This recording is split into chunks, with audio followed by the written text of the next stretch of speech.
these are really fun to just kind of jump in and explore. Not only for your own brand, but if you are a brand designer, it's a really fun place to start for your clients. Welcome back to Duo On Air. I'm Abby. And I'm Courtney. And we're the X agency turned entrepreneurial team that puts the duo in Duo Collective. Our boutique organic marketing agency specializes in SEO, social media strategy, and branding. We're an everyday pair of business besties / marketing experts obsessed with helping our community learn more about what it takes to run a business. Which is why on Duo On Air, we're not holding anything back. We're giving you all the info we know about how to grow your business organically so you can be the confident CEO you were made to be. And how to navigate life as a small business owner. Whether it's on your own or with your best friend by your side, so grab your coffee or your mimosa, we don't judge, and settle in for a quick value-packed episode of Marketing Tips. Welcome back to the Duo On Air podcast. This is episode number 150, and today I'm going to be talking to you about my top 9 favorite branding tools that we use for our own brand as well as for our clients. So we love a good list post. We love a good list podcast episode. Lists are some of our favorite things, particularly Abby's. She loves to make lists and check things off. So these kind of posts and podcasts are right up her alley. But today we're going to be specifically talking about some of those branding tools that I use to not only make my job a little bit more efficient, but to also make sure that when I'm building these brands that I'm doing so with the best of my ability and using the tools that I have in place, because they help me be a better designer. They help strategy a little bit better. And if you are looking to build your brand, or you're starting from scratch, or you want to add something to your brand, or you need a little bit of a refresh, or just things that you're working on every day in your brand, social posts, email newsletters, all of those types of things, these tools really help make it fun and a little bit more efficient. So some of these tools are actually really fun to work in. They make sure that the interface of it and like how you interact with it is really fun and playful. Some of them are, pretty generic, but the fun ones I think you will dive into and have just as much fun as I do. Sometimes I'm just in there having fun and not even working on a project. So I hope that these tools are very simple for you. I hope they help take your brand to that next level. They create efficiencies in your business. And again, you have a little bit of fun as you're playing around with them. So the first one that I'm going to talk about, we've probably mentioned this in the podcast before, but it's Creative Market. So this is an online shop where you can buy fonts, illustrations, social media templates, graphics, patterns. Did I say illustrations? Yes, icons, just anything that you could probably think of for your brand. This is where you can go and purchase these things. And they have different purchase licenses. So you better just check those things out before you purchase, because you want to make sure that you purchase it for your business. So they have desktop license, they have expanded license, like for websites, they have a standard, a commercial. That's what I was trying to think of. So a larger license. So if you're going to be printing X amount of things, you really need to look at that fine detail for those licenses. But this is a really great place, particularly for people who struggle with creating social templates, let's say. Social templates can be a little bit of a beast, and sometimes it's hard for people to apply their brand to those templates. So if you start at a place like Creative Market, you can buy these beautiful templates and then apply your fonts, graphics, colors, all of that to those templates as kind of a starting point. So Creative Market is really great for that. It can get a little overwhelming because it has so many things and so many options, but it is a really great place to kind of dive in, explore, and then start to fine tune those things that you need for your business. So I would say just search with caution and don't get purchase happy. Make sure that what you're purchasing is actually going to work for you, and make sure you're getting the right license. So again, Creative Market, they couldn't have named it a better name. It's really a place to go buy all of these creative pieces for your brand and really tailor those to your brand. So the second one is Canva. You're probably in this program. You've probably heard of this program. If you're not, you're in something similar, but we have a love-hate for Canva. And again, you've probably heard us talk about this if you followed along for a while, but I actually refused Canva for a while when we first started Duo Collective because it wasn't a program that I worked in my agency life. So we started Duo Collective, we got into the role of things, and somebody mentioned Canva, and I actually felt a little like uneducated when I didn't know what it was. And they're like, wait, you don't know what Canva is? You're a graphic designer. And it's probably actually a good thing I didn't know what Canva was, because I was actually working in these design tools that I went to college and actually learned. And those tools I typically work in more anyways. But I really refused Canva for a while because I was like, no, I have my programs. I can build things in my programs, which is so true. But Canva allows you to have everything in one spot. It's kind of like a giant creative hub. B, you have so many more efficiencies in Canva. If you can set up social templates in Canva, you can have, this is embarrassing to say, but I think we have up to 400 templates in one of our Canva things for social in general. And that's a lot, right? Like you can have a ton of canvases within one actual working space. So that's really nice because you can kind of see everything at a glance. It's online. The only thing that would really, really suck is if Canva went down. Like all of a sudden Canva's gone, then you have to be able to either A, know somebody that has a program to build these things out for you, or B, you yourself have that program and know that education to build those things. So we always joke that if Canva went down, our business would be put on hold for a minute. But it is a really great tool for efficiencies, for creating social posts. It's again kind of like Creative Market, but you have a lot of free options. There is a pro version of Canva, which we pay for, so you have more options there. But you are kind of limited to what Canva has. Whereas Creative Market, you can shop around a little bit. They tend to have a little bit more polished things put together. They're actual artists out there creating these things. So it's kind of, you feel good when you purchase from them and use their things and apply your brand. So that's always great too. But Canva, you can find fonts, graphics, images, GIFs, templates, presentations, basically anything you name it, you can probably find it in Canva. And then the nice thing about Canva too is that you can set up your brand with all of your colors, fonts, images, logos, all of that stuff that's a part of your visual identity for your brand. You can set up a brand kit within Canva, and you can set up multiple if you pay for Canva Pro. So multiple might not mean anything to anybody out there, but because we touch so many brands, it's nice for me to make those brand kits for our clients within Canva.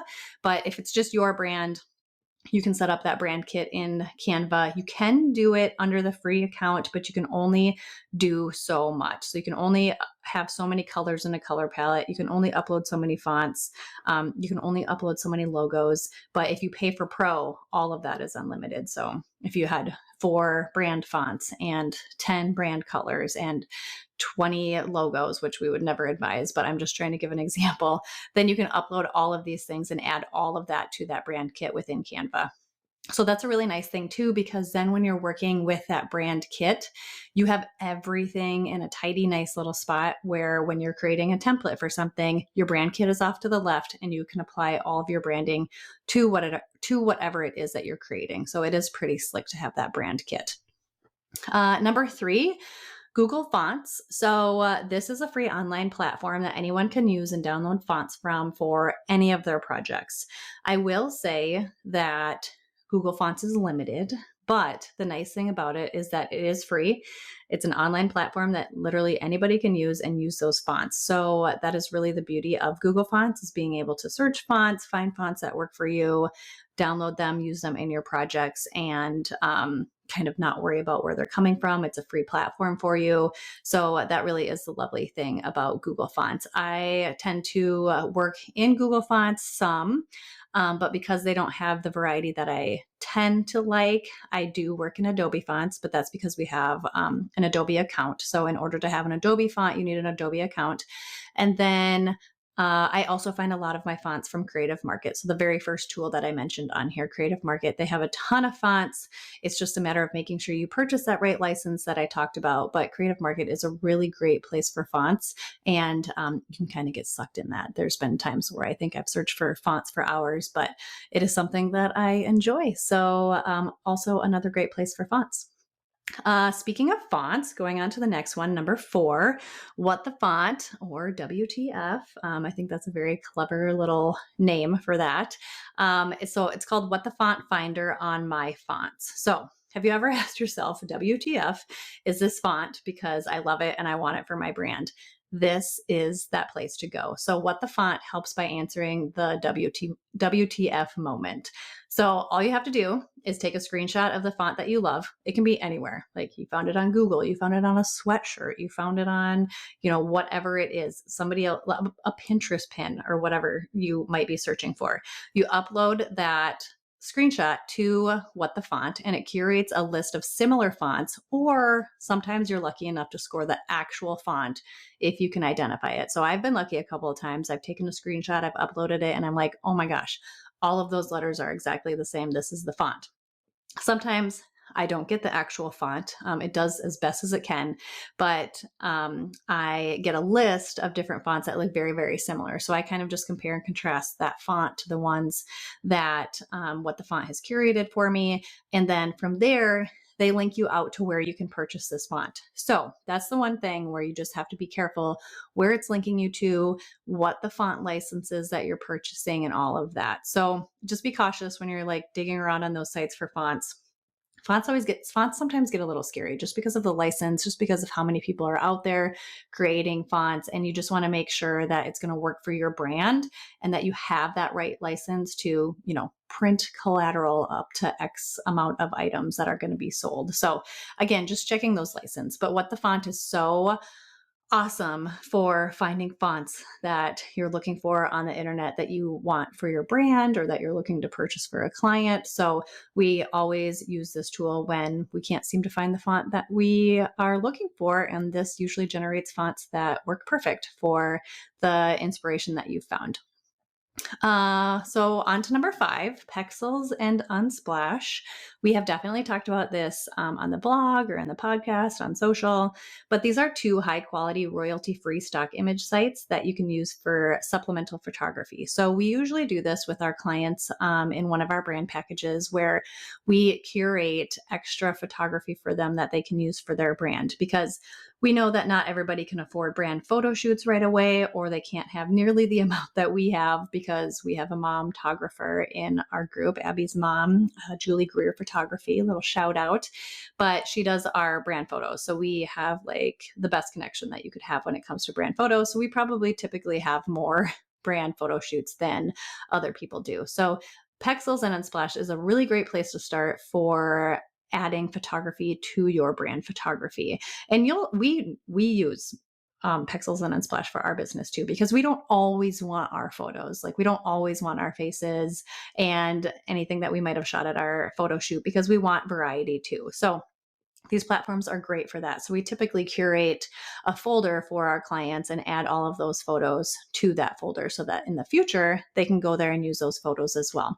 Now, Pexels and Unsplash also both have they have a free version, but they also have a version that you have to pay for. So you can pay for the version if you want and get other stock photo, but their free stock photos have worked really well for us for the past 5 years. They work well for our clients. So it is really nice to just explore those and curate folders for yourself. We also curate folders for our own brand, and you can make them very specific. So we have a folder for fun cocktails. We have a folder for coffee drinks. We have another one for digital screens. So if you want to get very specific and very, tailored within your folders, you can get very specific with those and add certain images to those folders. And then it just really keeps things nice and organized. When you're looking for something, you know where to go. So it is really slick there too. Pexels also has videos, stock video that you can download for free, or some of them you might have to pay for if you want to pay for that version. But that's a really cool thing about Pexels too, is that you can download some really fun stock video. So speaking of imagery, on to number 6, compress JPEG and compress PNG, or tiny JPEG and tiny PNG. Again, you've heard us talk about this if you've followed us, but after downloading those beautiful photos for your website from a stock photography site like that, or from a brand photo shoot, you want to make sure that you compress those JPEGs, PNGs, to the website size that you want them to be. So due to the sizes of some images, we want to make sure that they are not too large and weighing down our website and that page speed, because we know that that is not a good user-friendly experience and you're going to lose your potential customers. And B, we want to make sure that our page speed is a healthy level, because that is something that SEO is great for, and it's something that Google watches. And if you have a really low page speed on things, that's going to have a poor SEO score for your website. So we always want to make sure that we're using a tool like this to compress our images before we upload them to our website, so that they are web size friendly, they're not weighing down anything, you're not creating a bad experience, and your SEO is happy. So on to number 7, font joy. So I'm going to be honest here. I have not played around with this one as much as I have wanted, but I'm going to in the future. However, when I did play around in it, it is really fun. So this is a fun way to pair fonts that work well together. So it's kind of like a font dating site, I guess. It pairs fonts together. I just came up with that right now on the fly, so I'm very proud of myself.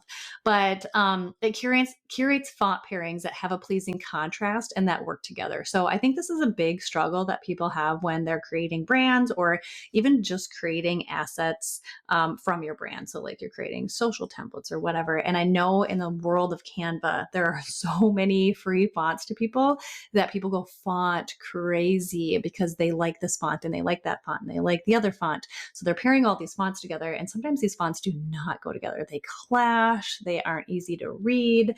Sometimes they're a font fad. So it's just something that everybody seems to be using. So everybody's jumping on that font and using it, and then that fad goes away, and then you're changing your fonts again. So it's really just Canva. Love, hate Canva still to this day, but it does not help people if they don't understand how fonts pair well together. This site will fix that for you. So it does headlines, subheadings, and body copy pairings. And it's got a little bar up top that you can kind of adjust from left to right. And it has things like very similar, or balanced contrast, or high contrast. And there's a few more on that slider, but those are just an example. And the nice thing about that is that some people don't want their fonts to be very similar. They want a high contrast, right? So you're going to get, if you do high contrast, you're going to get fonts that have, stronger attributes. One has this attribute, one has that attribute, and they have a higher contrast. Where very similar, the font pairings you're going to get are fonts that aren't the same, but they look pretty similar. So you can have that, like you can play with that slider and have fun in there on, what you want those typefaces to be and how large or how little you want that contrast to be. So I would urge anybody to play in this tool. I mean, even if you have a brand that has fonts, you can kind of go check out, like, oh gosh, do I have fonts that have a good contrast, or are they too not similar, or are they too similar? So this is just one of those tools, like I said from the beginning, that's really fun to play in and kind of explore when it comes to those fonts. So the next one is Coolors, Coolors, Coolors, colors. And this is another one of those really fun ones to play with. So I got sucked into this for quite a while, and you probably could too, because they almost gamify it. It's almost kind of like a fun game. So this is a really fun color palette generator. So there's a lot to this too that I still have to learn. I've played in it a little bit, not a lot, but I do want to start exploring this more in the future. But all you have to do is press the space bar to generate new color palettes, which is why this is slightly addicting, and maybe just to designers, but it is kind of addicting. And but that's not all it does. So you press space bar, have fun with that, and like just color explosion on your screen for a while. Find one that you like. And then you can take that color and visualize the colors in Real Designs for a better idea of how your colors would look once they're applied to different elements. So from branding to website to typography, it shows you how those palettes that you're exploring can come to life in color. So it's really fun from that perspective. So you're not just looking at a screen full of colors, you actually can have it quickly apply these things to different elements to see what those colors look like when they come to life. And then Quick View allows you to get a breakdown of the colors in those multiple different color formats. So hex, RGB, CMYK. That's what I'm talking about. So if you do quick view, you get all of those color breakdowns for those color palettes. So let's say you like one of those color palettes and you're like, oh shoot, I just need the hex for my digital space, or I need CMYK because I'm going to print something. Go to quick view and there it breaks down all of that color for you. It's really, really fun. You can export palettes, you can save palettes. There's just so many things that you can do within this fun tool that makes exploring colors not as daunting as researching the internet, essentially, right? I think a lot of people go to Pinterest and they're like, oh, I like this palette or I like that palette, but I'm not quite sure. So this tool really helps you kind of explore it in a more fun way and gives you way more options and way more tools to kind of explore that color even a little bit deeper. So I'm very curious if people know about this, if people have played in this, and if you haven't, I really want to hear people's thoughts after they come out of it because it is just such a fun tool. And then last but not least, another color one that I've been using a lot. So number 9 is convert a color. So this quickly and easily converts colors between formats, those formats that I were talking about just a minute ago. So hex, RGB, and CMYK. Let's say you have a hex color and you don't know what the RGB or CMYK is. You just know that you have a hex that you really like. You come here and this can quickly convert that color for you. So you have a color breakdown for your own brand. We do this for our clients, but when you have just one of those, you go to use another one. Let's say you have to print something. You go to this, convert a color, type in whichever one you have. Typically people have hexes a lot of the times for the digital space. So you type in that hex, you hit enter, and then it will give you the values for CMYK and RGB. So just another quick tool to convert that color for those different color spaces. So you have all of those color codes and breakdowns that you need. So that is my list of the 9 top things that I use for not only our brand when we're working within our brand, but when I am building out new clients' brands. These are tools that I typically go to in order to create the perfect brand for them. I would be so curious if our audience uses any of these, or if you haven't heard of these. I would love to hear from you on the ones that you're diving into and really having a lot of fun with. Like I said, some of these tools are pretty, plain Jane and simple, but other ones like Convert a Color is fun, the Coolers, FontJoy, these are really fun to just kind of jump in and explore. Not only for your own brand, but if you are a brand designer, it's a really fun place to start for your clients. So I really hope these tools were helpful. I hope that you guys have just as much fun in them as I do. And I just want to say thank you for listening to another episode of Duo on Air, and we'll see you next week. If you liked this episode, please be sure to share it with a friend and subscribe so you don't miss any new episodes dropping every Monday. Plus, if you haven't already, please leave us a review and don't hesitate to share any new episode ideas. We love hearing from you and creating this content for you. See you next week.